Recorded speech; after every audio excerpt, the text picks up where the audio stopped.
Si vous êtes Camerounais, donc africain de souche, fortement lié à vos valeurs africaines, je vous prie de vous ramener et qu'ensemble, on se mobilise pour la contestation de masse de l'arrivée du pape Léon XIV au Cameroun, qui, en cette ère, nous, les jeunes Camerounais, considérons cela comme une grosse aberration, un crime de plus historique par la gestion gouvernementale de Paul Biya et de toute sa clique. Oui, ça fait partie des crimes parce que nous ne pouvons comprendre qu'à cette ère, qu'à cette période où l'État, le gouvernement camerounais manque énormément de moyens pour tenir. D'ailleurs, est en train de faire un prêt de 3 000 milliards à l'extérieur pour pouvoir tenir en 2026. Nous puissions porter autant de milliards pour faire venir un homme qui est dit homme de Dieu. Nous ne comprenons pas en cette décennie, ou alors au 21e siècle, nous soyons, ou le gouvernement camerounais soit encore celui-là qui aide le colon à mieux enterrer nos valeurs, à mieux enterrer notre histoire, en vendant au mieux la religion à son peuple. Il est inconcevable que nous puissions laisser cela faire.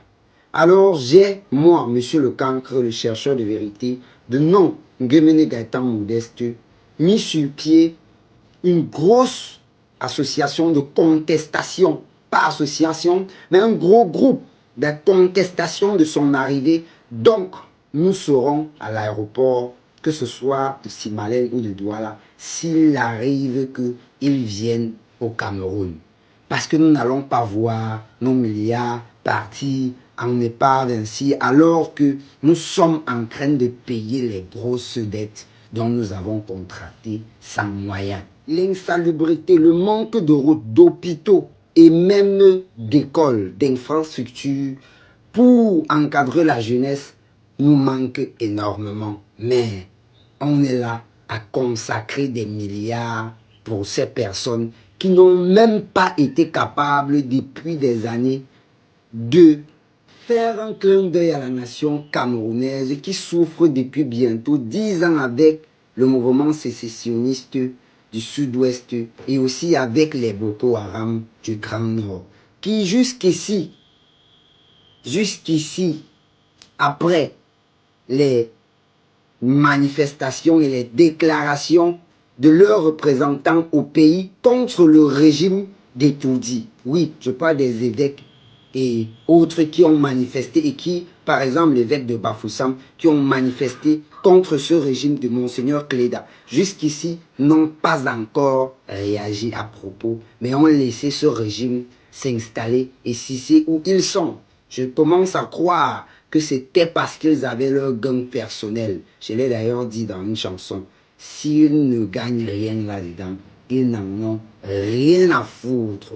Et aussi alors que actuellement, il y a perpétuation d'horreurs succédées dans toutes les cités. Oui, de Douala, Yaoundé, Nord, extrême Nord, Bamenda, n'en parlons pas. Il y a des crimes chaque jour dans notre pays où nous avons besoin de mieux nous consolider. Nous avons besoin que, par exemple, le ministre de l'Habitat puisse prendre ces questions en main et les gérer. Elle est plutôt en train de prendre 70 millions pour aller entretenir le monument de Paul Biya dans un vieux village là-bas parce qu'on attend l'arrivée du pape. Nous n'avons pas besoin de voir ces milliards de nos caisses dont nous avons tant besoin et dont la jeunesse camerounaise elle-même a soif de ça pour son encadrement, son évolution et surtout son émergence dans des années à venir. Nous disons donc non à l'arrivée du pape au Cameroun. Pour toute personne qui se porte solidaire à ce mouvement, je vous prie de me rejoindre en prenant le numéro dans ma bio, qu'ensemble on puisse organiser et contester cela de masse. Oui, notre constitution confère cela. Contestation par le peuple quand Quand le peuple trouve que ses intérêts doivent être bafoués par un gouvernement illégitime, brigand comme celui de Yaoundé. Oui, c'est le cancre, le chercheur de vérité. Je fais un appel donc dès maintenant et je vous attends vraiment maintenant résolument pour qu'on soit prêt à le recevoir et à le renvoyer là-bas à Rome. Parce qu'en effet, nous sommes conscients que nos histoires ne sont pas similaires et qu'ils font partie de ceux qui ont contribué à l'appauvrissement de notre continent, l'Afrique et en particulier le Cameroun. Merci de partager ce message fort pour ceux qui en prennent pour une vérité. Si mon comme tu étais c'est monsieur le cancre, le chercheur de vérité.